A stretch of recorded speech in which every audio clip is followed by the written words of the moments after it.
nữa rồi chị xã nữa đâu từ nữa lỡ chị xã đâu nhẹ kinh đấy cô từ nữa chị xã đâu nọ nữa chị đâu thằng nữa nữa nó ui ơi xã này nó chỉ cho nó này cho hay nó thằng nữa là cái thằng đó đã bị tôi chỉ còn trong nó chỉ cô xã cái nó này nó đã có gì mà có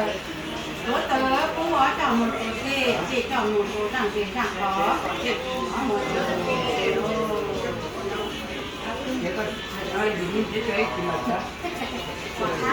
Ê, baby,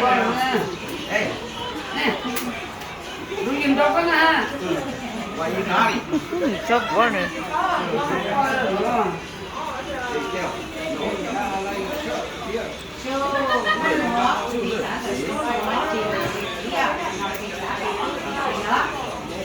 Vì tất cả những người đi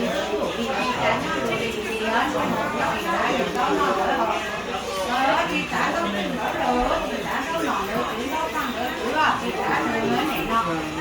đâu này cái nữa qua từ đó nữa của xã nữa cho hay nó sang đó gì chúng ta sang con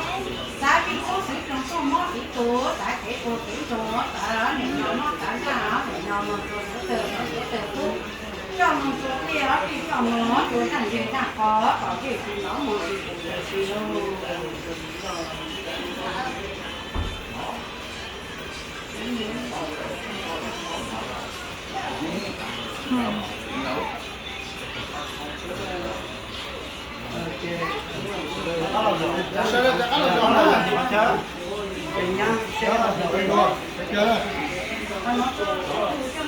mà tôi nó tặng không?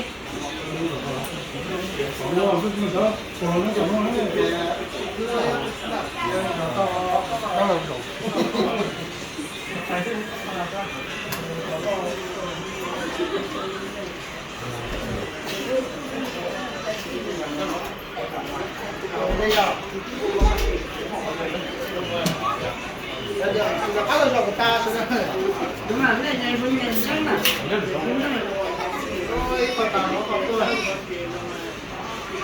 mà cái gì mà lọ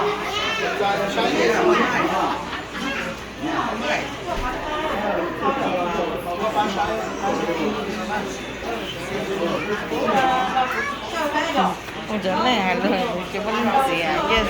Cái này nó còn tờ mà hai quá nó rồi. trong là cái sáng đó nó hai con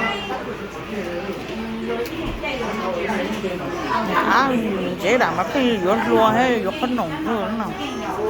Lúc có những ăn cho mai mà tấm rồi chứ thì giặt tiền Cái còn bao chuyện có khí chất luôn đi rồi. nó biết cái con sạch cha còn cũng có số lượng họ sẽ có số lượng thì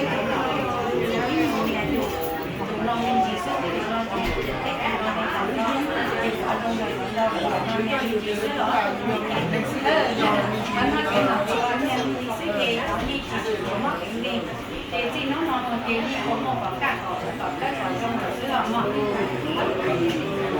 thì bé ở sáng đầu rồi nó sẽ hợp đâu gì ở sáng lên nó sẽ do giá ta lên nó là cái sớm sư dòng sớm sư cho bây giờ cô chỉ thành để xem lo mà lấy biết nó thì sôi họ để cái cho hoặc là nó cho tú tôi học ăn sớm nhà đi chơi là rất là lâu bán lâu do đây bán lâu là tú thì do nhăn thì hai chỗ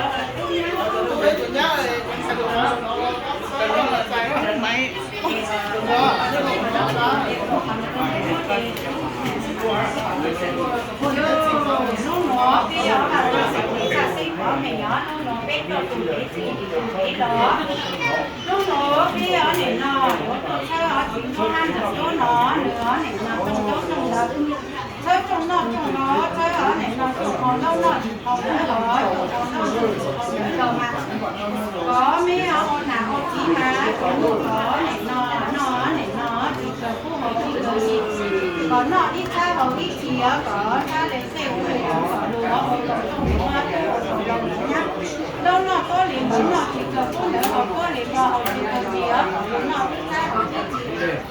chỉ có mong cái nó chỉ nó Được.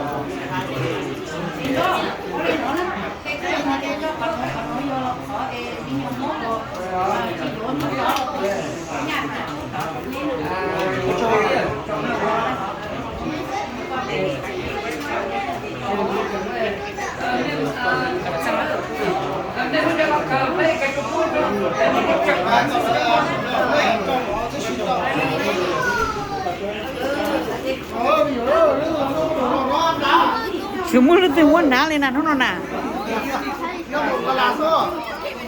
Kaki mau kan lah. Karena semua tu mau mi nal mi nyona.